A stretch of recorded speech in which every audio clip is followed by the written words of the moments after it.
What's going on? What's going on, y'all? Welcome to Poppy's Conversation Corner. This is your boy Kerry, and y'all, I'm here every week. I'm excited about these conversations, getting to talk to these wonderful people, getting to know them. Y'all, these are some people you want to know. So check out our videos. If you haven't seen our archive, it's extensive.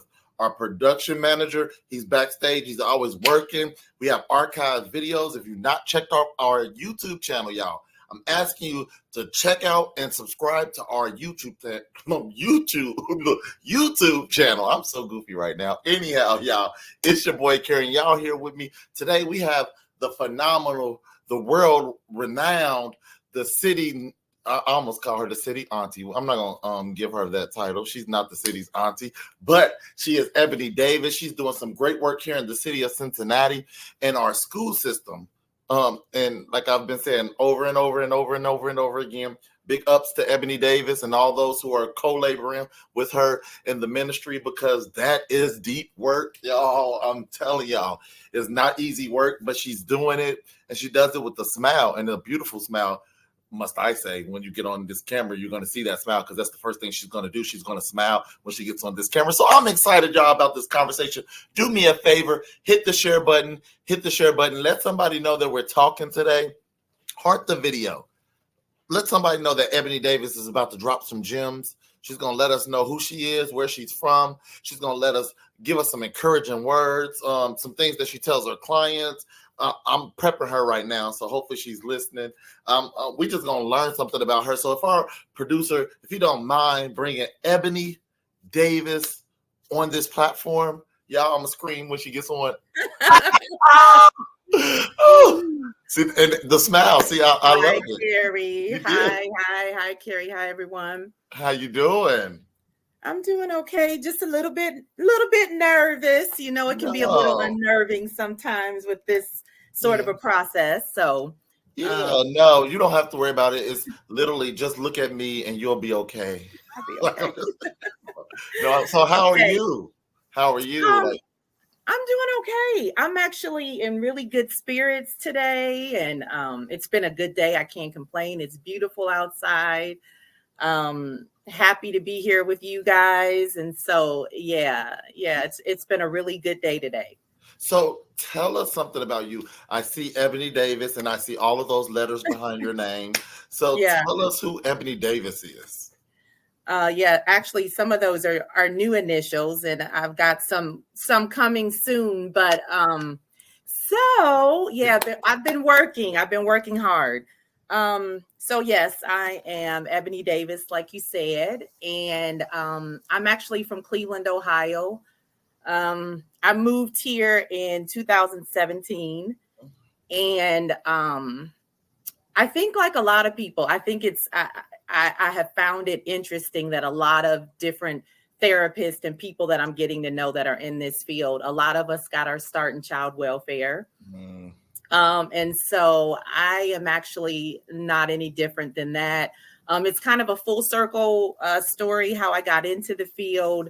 And one of our therapists, she's probably going to kill me for saying this, but one of our therapists, Janine, she's actually the reason that, I kind of caught the bug for the field. I was able to look at her and sort of see myself. And in that moment, I kind of understood how important representation is.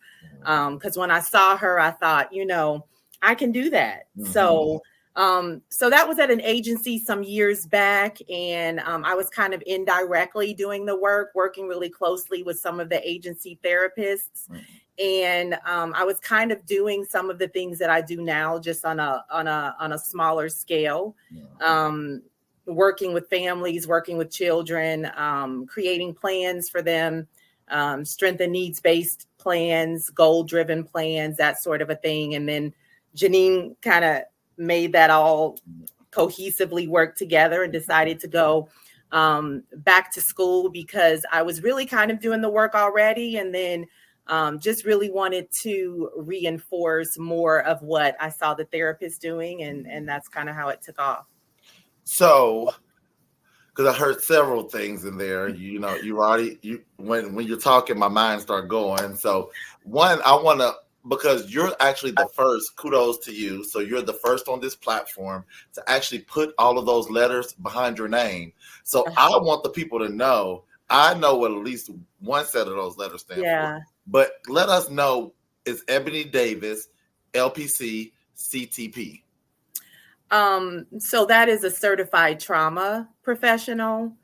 I'm actually in the process of obtaining a larger certification that will make me a child and adolescent trauma specialist. And so that is the first part of that. Just recently did a lot of training where we did a lot of work around using interventions for disruptive behavior problems, a lot of work around treatment interventions for acute and chronic and attachment disorders, trauma disorders. So that is the beginning of something great. I'm really proud about it because so many of the kids that we work with have behavior disorders, disruptive behavior disorders. So many of the kids that we work with have extensive, complex trauma and attachment wounds and tears. And I'm super excited about just going down this path. I just want to really get lots of specialization in this area. And I really want to just go into our communities and heal some of our babies. So I love that. So, and you already kind of segued into where I was going, because I said at the beginning, you do some great work in our city, but you work with a certain demographic, right? So can you tell the people where you are? I know we don't want to stalk you, but we just want to know. Okay. Yeah. So I am on the west side of town at Carson Elementary. And for those that know that area, it is an area that is stricken with poverty, and there's a lot going on in those areas. There's a lot of drug abuse. There's a lot of, unfortunately, as a result of that, the addiction and all of those things are trickling down, and our kids are coming into school with lots of trauma, So yes, it's an area where our kids are really high needs, and they keep us on our toes. We love those kids, but yes, there is no but. And they keep us on our toes, and they are a joy. And unfortunately, these kids are having to grow up in situations that kids shouldn't necessarily have to grow up in. It's unfortunate. It's unfortunate. Yeah. So, like, what does that look like for you, like on a personal note, though? Because you see these kids in these situations. I know you're the therapist, the licensed therapist in a sense, or counselor, but I know there's a lot of case management in a sense that takes place. But as the therapist, how does this affect you on the outer skirt of the thing? Like when you're leaving the building and you're going home, and I know in some form you're taking these kids mentally home with you, because it's like we had this conversation where we had a conversation and a session, and it like segued into your like personal life, because it's like, oh my God, you just pricked my heart. Like, how does that is that often? Well, you're right. I mean, as therapists, we really have to first be aware of what we need as individuals and as people, because what we do is really tough.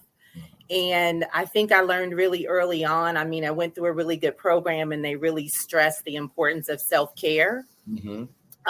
And not only that, just using some of my own tools to make sure that I am tuning out when I leave work. And I know that sometimes that can be easier said than done. But I do use a lot of my own tools to make sure that I'm being mindful of leaving my precious little ones and some of the things that they're going through outside of my car, outside of my sometimes I have to visualize.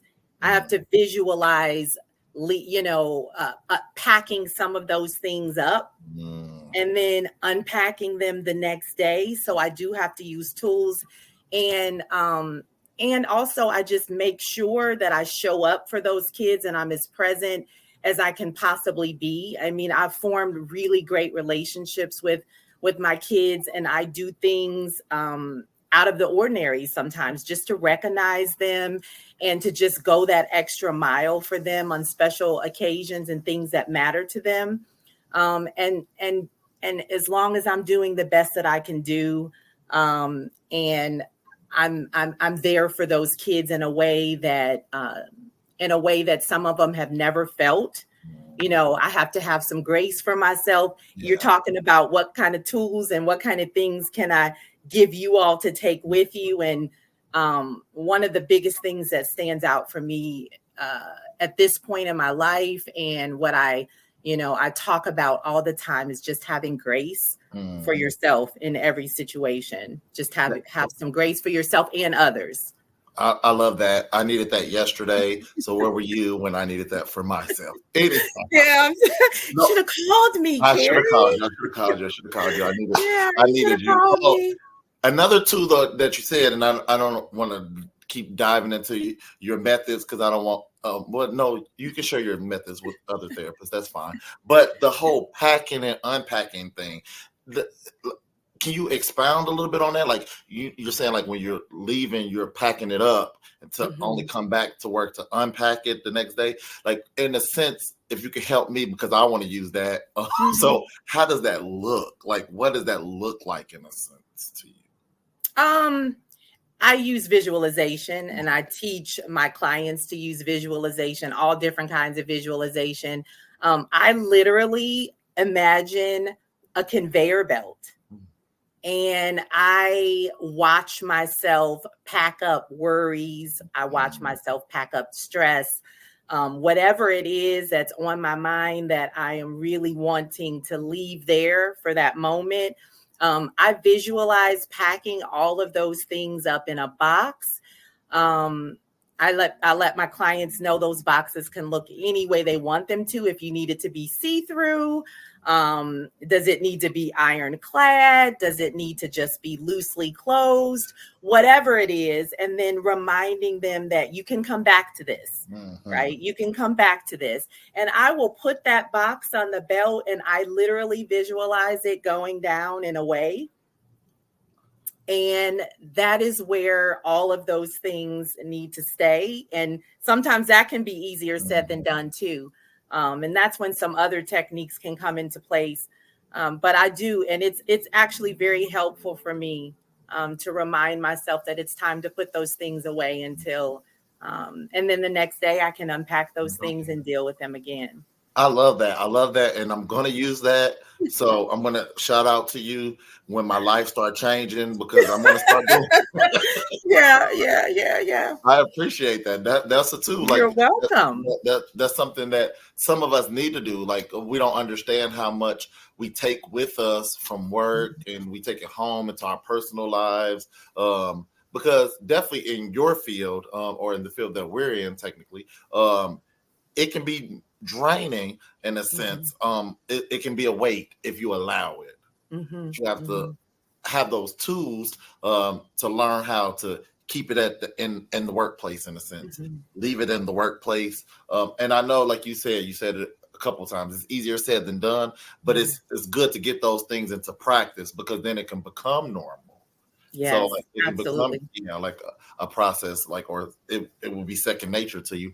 But I know we're going to get off soon, so I want you to put in your mind a gem, some knowledge, some wisdom that you would want to share with us before we get off. Before I ask this final question, and this final question is personal, just because I want to know, because you came from Cleveland to Cincinnati. Why didn't you get out of Ohio?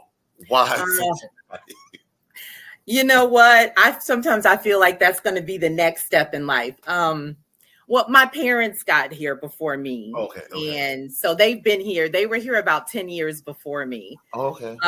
So I actually came to be closer to them. They're getting a little bit older, and it's really important to me to really build those relationships and keep those bonds strong with them. And we're moving through those stages of life. They're going to start needing more help soon and things like that. So I came here to be closer to them. I love that. I love that. So we're grateful for your parents, because Cincinnati gained the Ebony, and even more so, Poppy's gained the Ebony. So we're grateful for you. Yes, I want you to know that. If nobody else tells you, Carrie's telling you that we're grateful for you.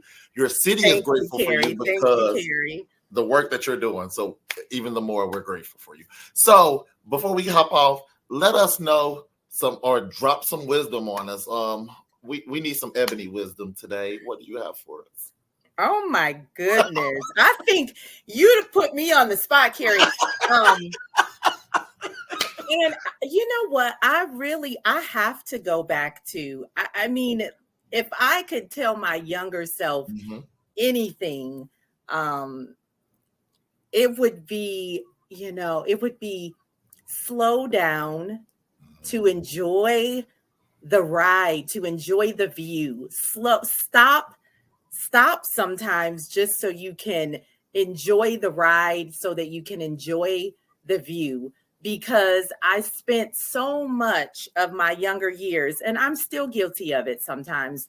I spent so many years as a younger person just chasing the next thing, never really satisfied with the small accomplishments. I didn't celebrate the small accomplishments. I just pushed. This isn't good enough. There has to be more. And if I could give that 25-year-old self a message, it would be to celebrate the small things, celebrate the small accomplishments, take pride in that, feel it in your body, and also to just have grace, to have grace with yourself, because at any given moment, we are all doing the very best that we can. I love that. I love that. And I'm going to speak over you really quick. You have a television, radio, some type of speaking voice. No, I'm serious. You need to utilize that. I'm going to put you on a platform. We're going to get you speaking in front of thousands, because that voice is like, I'm sitting here like, okay. Yeah. No, I'm serious. Oh my goodness. Your voice is like, oh my God. Like, what station can I listen to you on? Like, it's what podcast station? Maybe that's what you need to do. But anyhow, yes, I thank you. I thank you for spending this little time with us, letting us know something about you, the work that you're doing. I appreciate you, like I said before. So thank you for taking some time out. You're welcome. Y'all, we're here every week. Check out our videos, the past videos, the future videos. We're here every Friday at 1 p.m. Y'all, it's your boy, Carrie, and I'll see y'all next week. Oh, check that YouTube video out. Thank you, Carrie. Thank you. No problem.